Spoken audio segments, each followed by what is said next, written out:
Migos Motorsport on the Modern Hip Hop Channel at 95.3. Migos will be at Muse on Saturday coming up 6:30.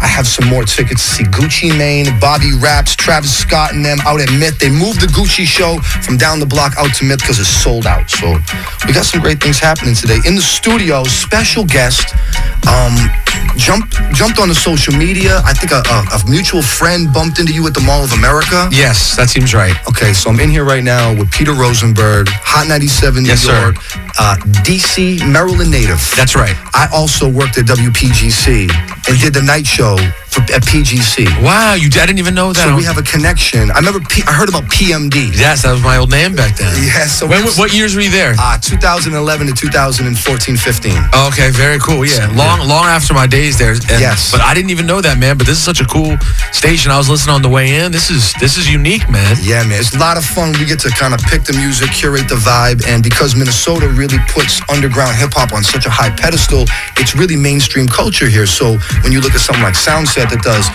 50,000 kids for like this kind of independent, kind of rock the bells-esque show, it sets the bar. So when we launched the channel, we want to kind of rock with what was happening over there. So people like Rhymesayers are really here, like up this high. They're really important out here. So when we go on the radio, we can play something like Migos, then I can follow it with something really indie, and it works. It's a very unique circumstance, and very now, because I think everyone's seeing it as like SoundCloud and streaming inherently goes against radio, right? As opposed to thinking, how do we look at what's happening on SoundCloud in these places and adapt it to the way we do radio?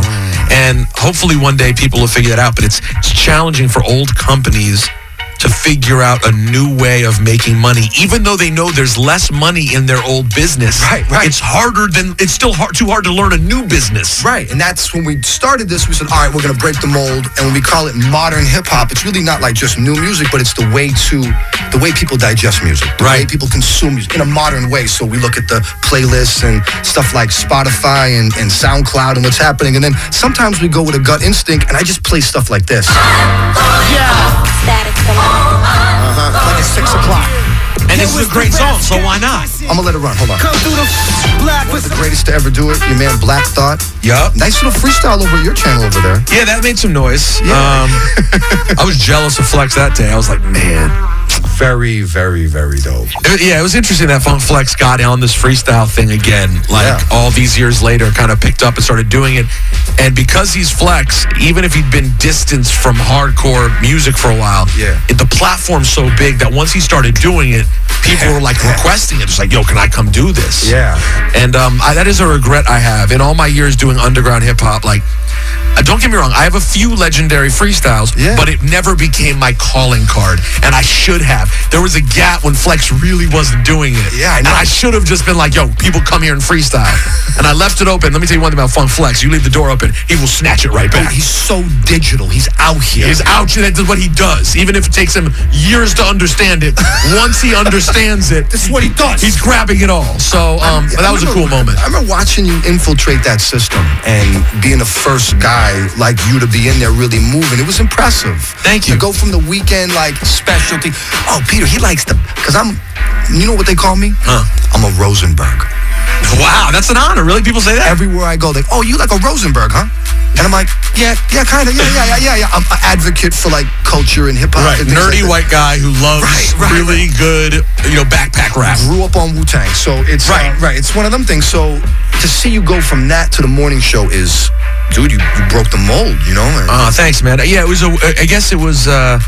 It was one of those deals where my talent set was always sort of morning show style. And I never thought about that. I really always was like, I want to be Funkmaster Flex. Now, don't get me wrong. I liked being funny, and I hoped that one day, when I had free reign, I would be funny in ways. Yeah. But I didn't necessarily anticipate that, like, it was like, no, you're going to be the funny guy on the morning show. Like, that's, and there are people in New York who truly only know me as that. They may hear that I like underground rap, but they are regular people who 9 to 5. They drive in the morning, and I'm just the wacky guy who makes jokes in the morning. So funny. So you play the lane that does well for you, and that role is what ended up kind of really pushing my career to the pretty good place that it's gotten. We always talk about me and Bonix, like, thank God for hip hop and how far it's taken us in our lives around the country. Bonix been around the world. Yeah. We've done some amazing things. It's got you up to ESPN and this. Yeah. I can play another one for you. Sure. Let me see if I like it. Evidence has a new album out right now. Yeah. It's called Whether or Not. This one is Jim Dean. I haven't heard this one yet. Get into it. Very hot. New music on Go Radio. Shout to Ev. Rhyme Sayers. You already know. Here to save the day and steal the game.